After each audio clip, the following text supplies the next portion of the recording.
વાળીએ ચિંતાઓ તણાવ આ બધાની વચ્ચે બજારમાં આપણને થોડો ઘણો ઘટાડો આવતો દેખાયો હતો સાપ્તાહિક ધોરણે, પરંતુ એ બધી જે ચિંતાઓ છે એ થોડીક દૂર થઈ ગઈ અને ત્યારબાદ બજારમાં ગઈકાલે આપણને એક બહુ મોટો ઉછાળો 901 પોઈન્ટનો જોવા મળ્યો હતો.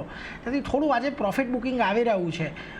સ્વાભાવિક પણ છે આવા બજારમાં એક દિવસમાં જ્યારે આટલી બધી તેજી આવી જાય ત્યારે થોડું પ્રોફિટ બુકિંગ આવે, પરંતુ હવે અહીંથી નિફ્ટીની ચાલ કઈ રીતે ખાસ ધ્યાને રાખવી જોઈએ, કયા લેવલ્સથી અહીંથી તમે વોચ આઉટ કરશો નિફ્ટી?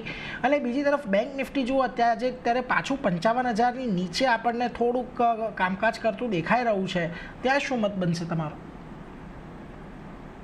જે રીતે આપણે પહેલા પણ વાત કરી હતી એકાદ વીક પહેલા કે એક રેન્જમાં ટ્રેડ થઈ રહી હતી નિફ્ટી બિટવીન 24,600 અને 24,000. આ આખું જે રેન્જ છે એ રેન્જ ઉપરની તરફ ટૂટ્યું યેસ્ટરડે અને એક બહુ જ સારી રેલી આપણને ઉપરની તરફ જોવા મળી.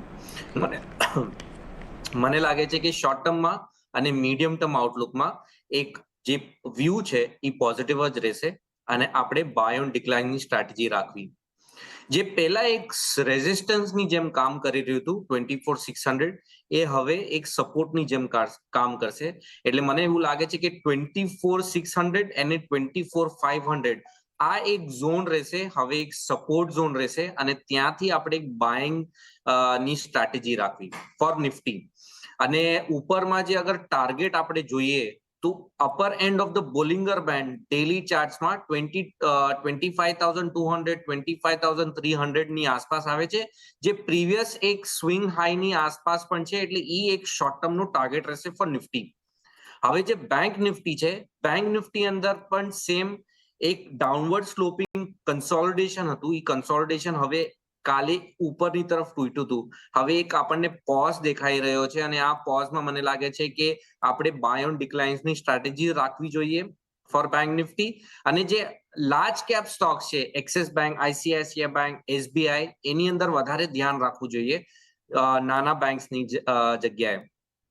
હવે બેંક નિફ્ટીમાં જે સપોર્ટ છે એ અરાઉન્ડ 54,400 ની આસપાસ છે. એટલે 54,400 નો આપણે એક સપોર્ટ ઝોન સમજીને ચાલીએ ફોર શોર્ટ ટર્મ.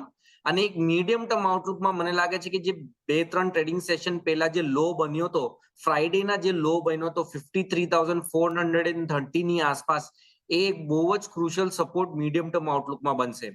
ઉપરમાં જે ટાર્ગેટ્સ બને છે, જે શોર્ટ ટર્મના ટાર્ગેટ્સ બને છે, એ 57,000 ની આસપાસ બને છે, જે higher end of the Bollinger band છે ઓન ધ ડેલી ચાર્ટ્સ. હવે અહીંયાથી મને લાગે છે કે જે આપણને ઇન્ટ્રાડેમાં જે શાર્પ ડિક્લાઇન જોવા મળ્યું છે નિફ્ટી અને બેંક નિફ્ટીમાં, એ મેં એક્સપેક્ટ નહોતો કર્યો. મેં એક્સપેક્ટ કર્યો હતો કે 24,800 ની આસપાસ સપોર્ટ લઈને પાછું ઉપરની તરફ આપણે ટ્રેન્ડ રિઝ્યુમ કરી લેશું. પણ આ થોડુંક ડીપ કરેક્શન થઈ ગયું. પણ 24,500 24,600 બહુ જ ક્રુશિયલ સપોર્ટ રહેશે અને ત્યાં આપણે બાઇંગ કરવાની કોશિશ કરવાની, જે અત્યારે બહુ જ ક્રુશિયલ સપોર્ટ પર ઓલરેડી આપણે આવી ગયા છે. અત્યારે આપણે ક્રુશિયલ સપોર્ટ પર નિફ્ટી બેંકની અંદર આવી ગયા છે, એટલે ત્યાંથી અત્યારે ખરીદારીનો એક મત. અને નિફ્ટીની અંદર પણ 24,500 24,600 આ જે એક ઝોન છે તે ઝોન અહીંયાથી સપોર્ટનું કામ કરી શકે છે, કારણ કે આ જ ઝોને આપણને અગાઉ પણ એક રેઝિસ્ટન્સ બતાવ્યો હતો, એટલે એના પર એક ખાસ ધ્યાન રાખતા રહીશું. પરંતુ જુઓ